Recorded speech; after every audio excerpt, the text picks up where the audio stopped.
Hello guys, welcome back again. You're a superhero.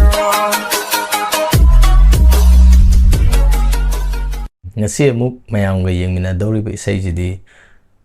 kharadi kuiro isaine ado isaigi thumbnail adagi title ji uda dum khangamani ado isaije khanbirakpaje Alex makak mayum aina request tawbasima ngasi fawba amta accept tawde tina ware warawi tina warawe bro migi haibana hack fat la i handak ki sina aroiba request ni Eigi Thamoi gi haiba music video do amta tawbira ona Alex makak mayum na haibirakpane sigi video se ai Hanna na namgraba video ne du ai mayam da di thadokpa nanghogdraba haitare ai exam am laksandana namjangreba video khara leiba ina yenga namjallaga leigraba nanghogdraba haitare in thadokpa je ado kuina Hanna tawgi dum thamani lerga thadokpa di nungai dedana adugi tawbane ado amuk nongna yengminnar se Eigi Thamoi je do se gi first time yengbadi natre anirak subong lak suba dumain oidoine adugi aina reaction tawra matungda di video ji yengdri isaidi adum tar lebeni am pamjaba nu jam khoida jab isai singi manungda siju amane haitare do mayam punna yengminnar se do mahaw leinaba isai je cover khara yenga je aduga direct isai jur chalasime Thamoigi kachsida tarishishu ushivina ton hai du male ko mai ai ni he pa ngasi kakte nei na understand ta hujau jata ai na tu on na ton hai mal mai je ai butatana ngawandiri magiriba lechil manali kamlam kani wajaba Chum lavi na todo koi thum lavi conchedo ujalimba ai hagni mayam sege isai nupi je Hanna na khangamani Hanna na uramani ko nangshu thamoigi waru benni galon nahagi Pubiraro ai bushu nangi nungshi paktoda Thaja masu chankare matam masu lep khare nungshi mai thong ubada nungshi sahum fangbada koi mo masu ngangare Nuksi chiro napada Laita from Kanjava Thamoi ni Langtak naraba wakali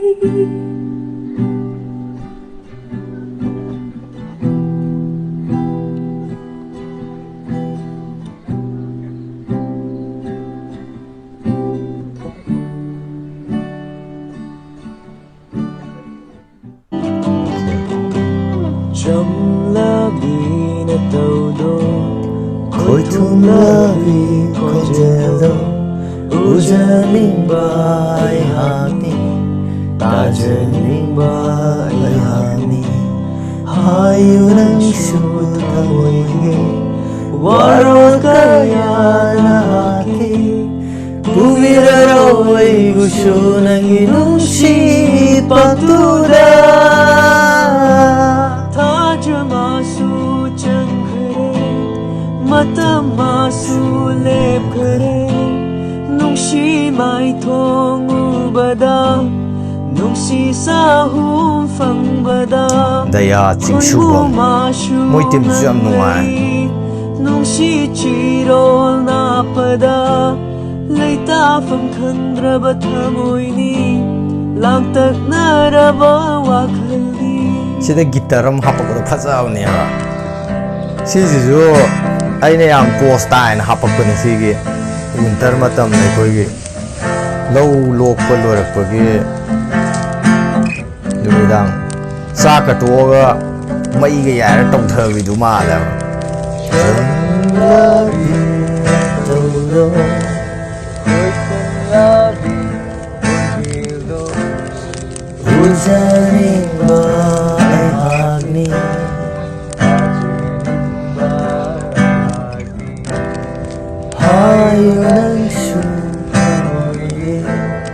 warot kaya nahaki Ubiraro'y gusto ng ginusipat tuda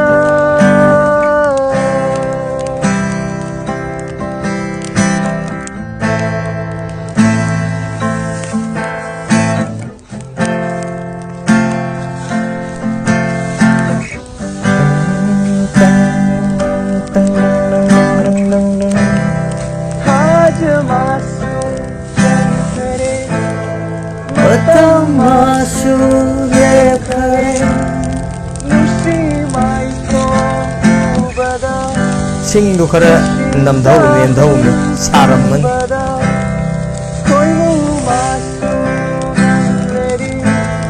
ꯅꯨꯡꯁꯤꯖꯤꯔꯣꯜ ꯅꯥꯞꯄꯗ ꯂꯩꯇꯥꯐꯝ ꯈꯪꯗ꯭ꯔꯕ ꯊꯃꯣꯏꯅꯤ ꯂꯥꯛꯆꯠꯅꯔꯕ ꯋꯥꯈꯜꯅꯤ 루이스 시마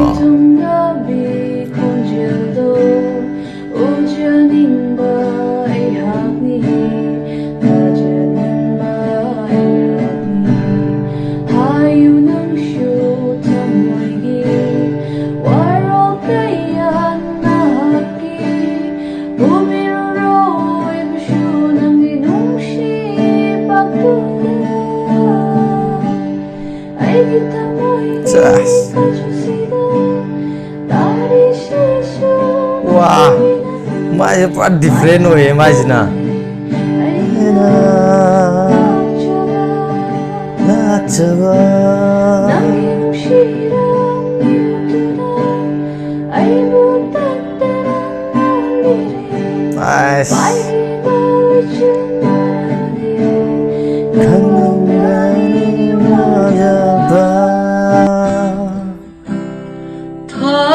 Masu chankare matam masu lep kare nungshi mai thong ubada nungshi shahum phang bada koi mu masu ngangleri nungsi chiro na pada leita pham khandra bathamoini Lantak naraba wakhalni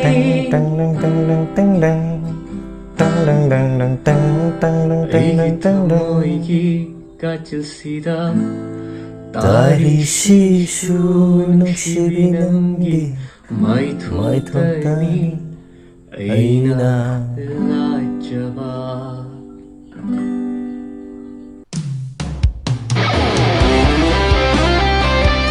아이제 빠르게 김대하랬거든 시기네 아빠 이제 킹악버지게 뭉충 42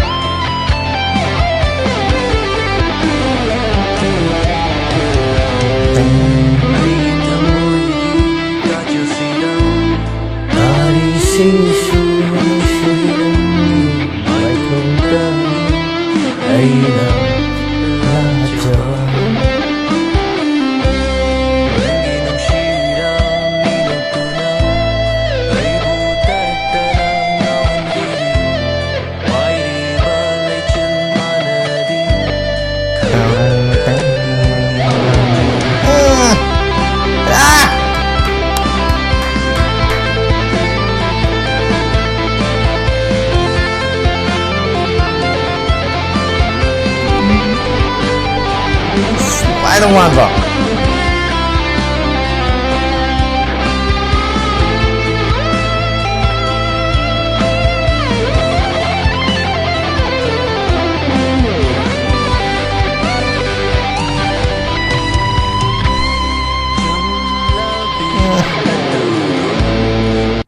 Yeah, hujikito. Stage na ukulele tawarga saklakpagi.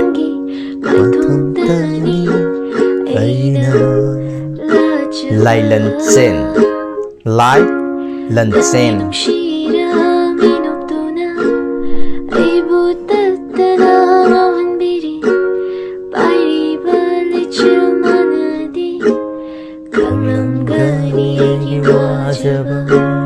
Taja mashu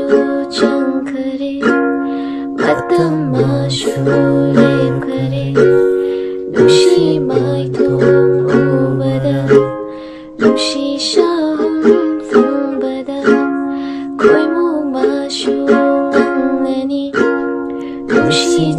ꯆꯤꯔꯣꯜ ꯅꯥꯞꯄꯗ ꯂꯩꯇꯥꯐꯝ ꯈꯪꯗ꯭ꯔꯕ ꯊꯃꯣꯏꯅꯤ ꯂꯥꯡꯇꯛꯅꯔꯕ ꯋꯥꯈꯜꯅꯤ. Okay. mayam punna cover khara yengminagre cover do dum sugo soina nungairangani na khalle aduga cover du saiba mi singdugi account gumba khangningba aduga direct oina yengningba oitaragadi aina makhadi iriba maming singdo adudo Instagram da type tawrga yengma matamda dum thogla ani ko ado yengase original video se ase Eigi Thamoi Nirvasan Pangambam Brando Kuman official music video na hai aduga kai kai yaurgi se yengse am sigi this song is dedicated to every traveling hadaisiana pare one sided love ki wari ni ko khoi tok du se aduga credit se film by Brock Krishna Thoksom ko vocal, lyrics and composer Nirvasan Pangambam, music producer Brando Kuman, guitars Veda Yekpam Atia Records, mixing and mastered Lanchen Balaistrom, project producer Leire, dagi cinematographer and editor Neri ko Nares Takelambam, MUA Drone Abung record under Atia Records, sponsor Karam Resort. Chida Karam Resort se yaw kui ramnina Karam Resort se yaw dabra khangre transport translated by Ningombam Captain Cast Tete Teni no Maitem Malem Sanasam Joy Kundrakpam. Special thanks to my tore matang la ado moi keno leire matang leire hai tare ado mayam direct isai jida chalaje kamain tawge habdo yengminar se already mayam yengamani ai so hana yengre ado nang yengbagi ngom phangane hai tare yengminar se mayam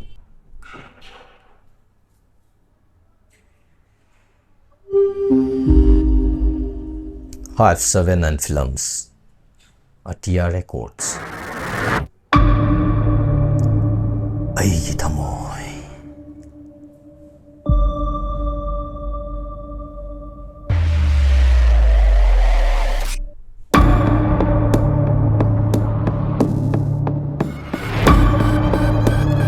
fazana number hai tar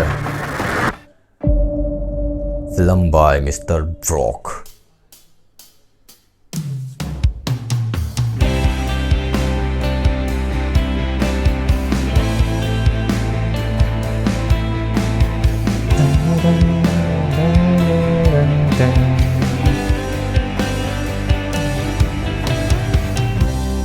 Eigi Thamoigi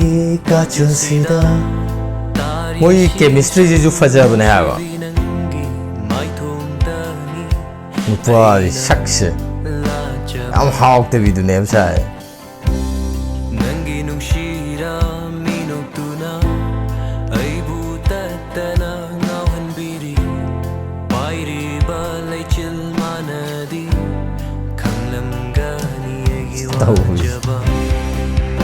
Dakata de vidu nem tai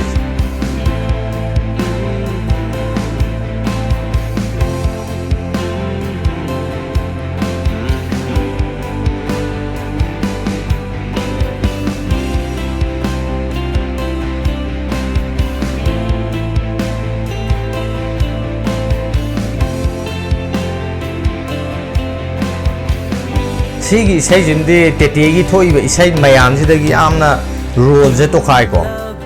atai jina khatpa langba adagi nupa pamdi adui type to bune ayambana sidana pura different looks ne piri je mai kesan ko chan batau bu different ne Warwal kaya nahake Nanginung si patuda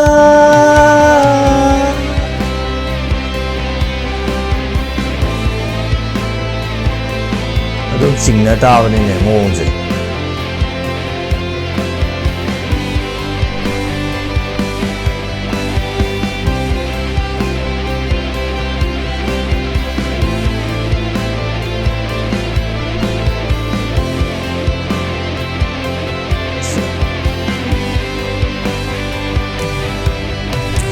이 아이디어지네 파자리지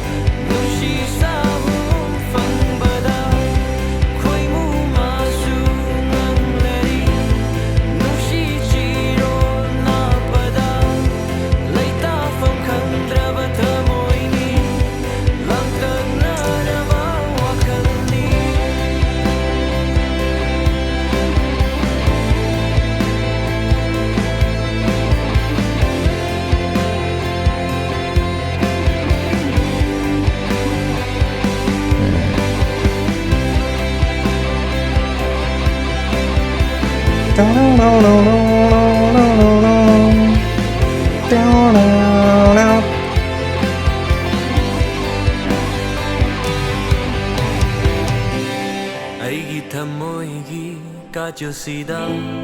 Tari shisu nung shivinangi Mai thong tani Aina la jaba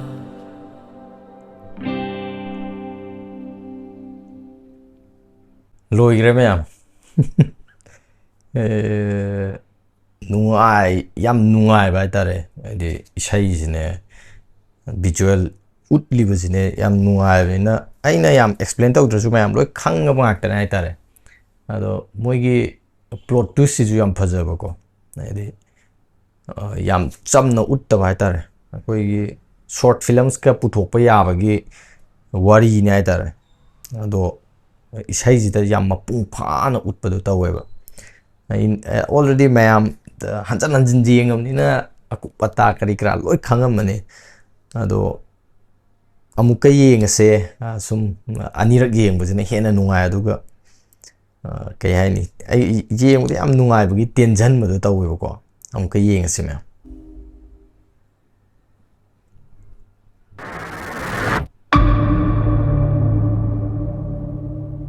sidadi music si oina feel tawminar se me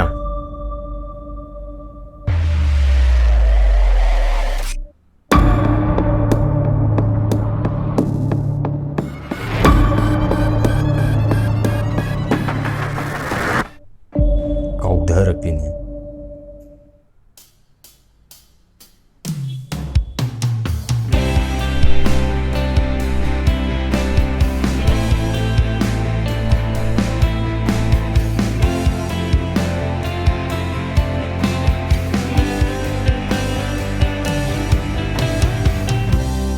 Eigi Thamoigi kachusida Tari shisu nung shivinangi Mai thong tani Aina la jaba Nangi nung shira minuktuna Aibu tatana ngawhan biri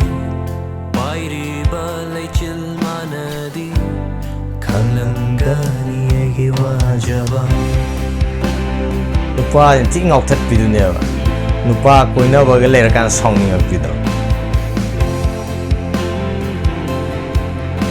ke se karam resort nambu jan si ge keno je isai je ai koi da uhan mada di si je ngasai ge malem je oine koi da uhan mado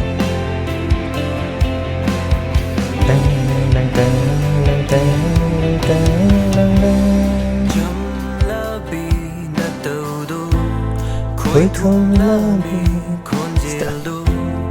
ujaningba ai hagni tajaningba ai hagni hayu nang shu thamoigi ta ka thori kaya nahaki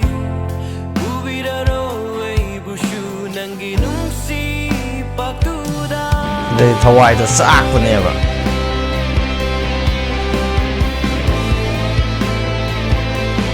di mana ju kara kara nupi duna haina da ba khotta ba to sum u bai ni da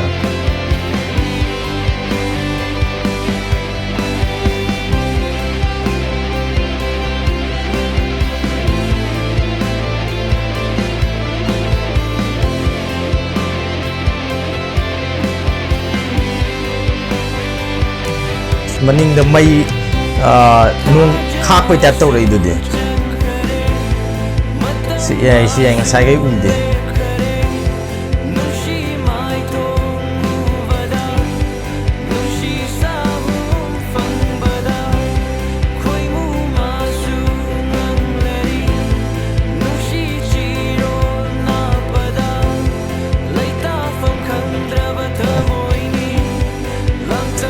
malhan ba tare ne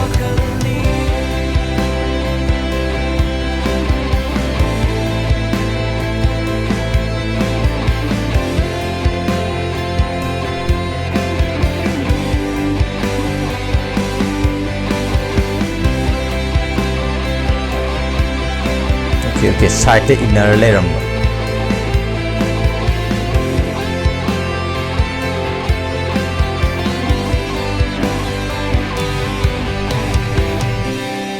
Eigi Thamoi gi kachusida tari shishu nungshiri nangi mai thong tani aina lajaba soiba ma tawkhre mayam punna aigi thamoi yengminakhre ado aigi thamoi se aina haidrasu mayamna loinamak hanjan yengbagi hanjan tabagi loi khangnaraba ngaktane haitare aduga wari jidi kaidi ainga sa hawakpada so moina asida description da ju iri je koigi one sided love to ne henjan bado adi kai haini hongdokpa ngamdraju ai nungsibadudi magi damakta sibawba kathokpa ngamme hadune man ulije mana sida nupi je leidraba siraba matungda ju mana laman khumai je nupi je na khangdong natreba aduga mana nungsi habju nupi na khangidrabne hadi hoi pam jai khole habdu khangani kai na kanda magi mi jeng na yeng man tawri bi acting do henging ai da khara khanga ju sigra matungda di khangba natre du at least magi ngamjaba level du nupi dumakta kathorak pai tare aduga si overall jaina yeng pamatamda ina notice tawbuse amana gari thauraga gari gi side ta adi joy je randomly lakhangidreba joy je dum innarak pa je adi wari je mapop cha cha na dum lak pai tare randomly thengnahanba oidre adi hana di ai je understand tawdeba la innarak pa je understand tawde do hojik chu anirak yeng kan jida niko tawrija all inner is aduga already set tawbo khopa du mamangda dum understand tawwe tar line ado hojiki inaraga nupi lokala chatpado adui matang dum de engon dum connection du kitang wat pane mamang di yeng ado hantak ti mu anirak yeng bujida gyan tare aduga anirak yeng bujida amaga ju mu khangak pan ngasai gi maningda lightning effect ama hapakpado adu ju yam post ta ba tare aduga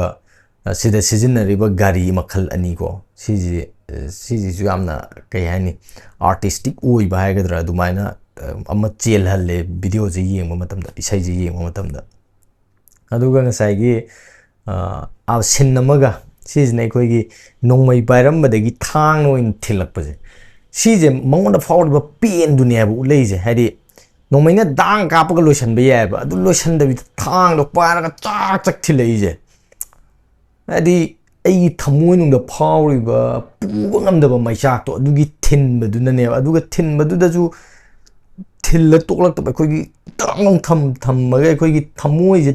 yongna hadi ai pendabado mapung phana phongdo thinjalak bai tare chak thinjalak do adugi expression do hadi adugi thor presentation to yam phaja bai tare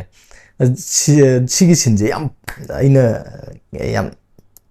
khoida ba sin do oi bai tare ko ai balance tawje habna taba mana aduda utlaiba magi manungda fawriba porto magi acting du da hapakpado adu ne ba yamna phajalize ado mayam already yengaba isai ne ado amuka ne yengujida kamain tawge habdo haibiramo some interesting oina ba ina keno di hapchabane cover kara hapchabane thengasu thengna team aigi thamoi bu ngamkhai leitan thagachari aduga yam ai ngasai jo hajaba tetegi role je sidam to khai haitare atopa direction atopa isai jingida di prakhat palangba ekoi gi nupa pambi nupa tanabi adu ma ka oibane do sidi yamna different oiba ma pire sijna ahan bani magi sumaina nupa pam da ba haigadra aduma oiba isai me yeng bse do mayamsu kamain tawbage anirak subagi experience anirak yengminabagi experience kamain tawbage habju thambiramo ngasigi oinadi pumnamu puthagatjari mathangi video dang mayam punna thengnarsi pumnamu panthoyona mukana khurumjari bye guys